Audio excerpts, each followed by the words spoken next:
In this video, we are going to simulate a 2D river and connected to another 2D area uh, as like an overland flow or inundation mapping.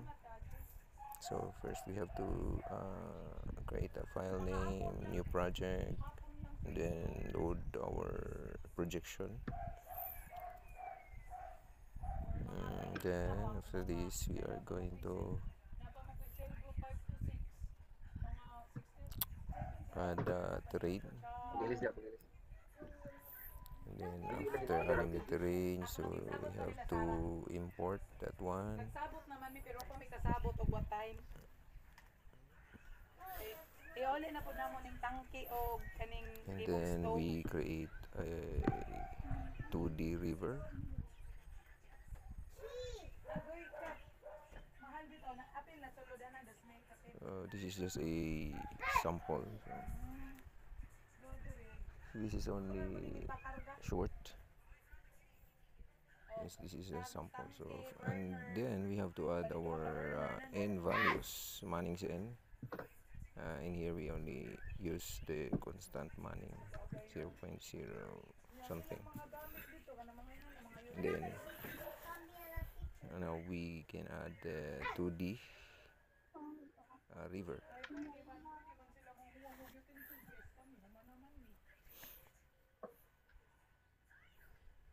So we create the arcs so that we can make the polygon.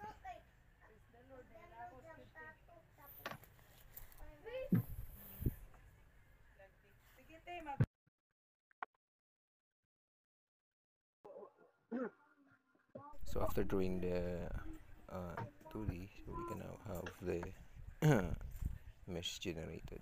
So mesh generation. So another is to add the overland flow or the another 2D area for the overland.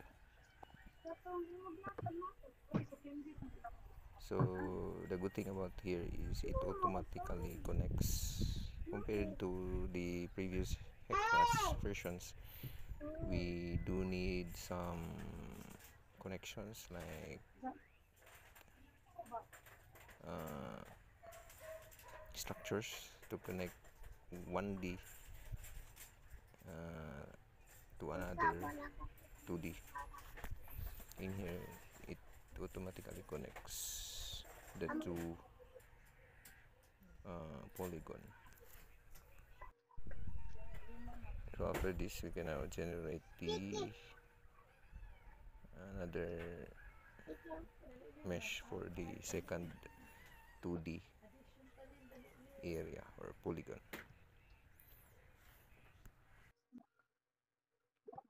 Next is to add the boundary conditions.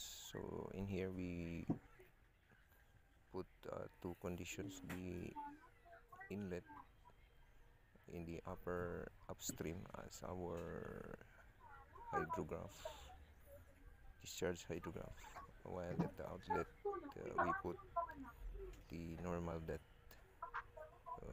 to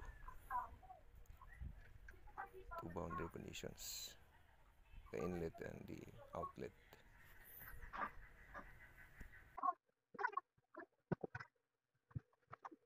Now we put this secondary boundary condition, this one. This is normal depth so that the water will just automatically drain.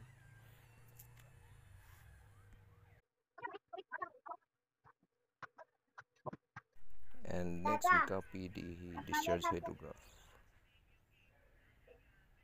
and we paste it on our table for the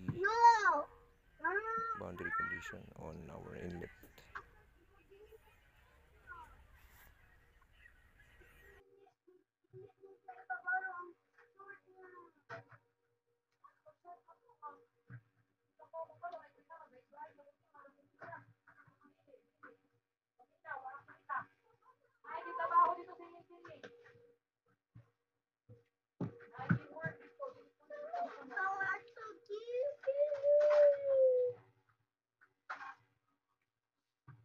Then we can now create the plan, and then after having the plan, we can now compute. So we go to the click the plan, and then click compute. Then we notice here that this is already computing. There is a man running, and we can also already view the result while it is finishing the computation. So let's check the result.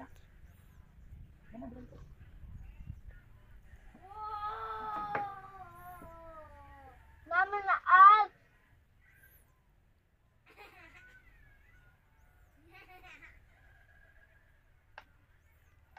Okay, we check the result. We only drag here the raster. See, we already have a result.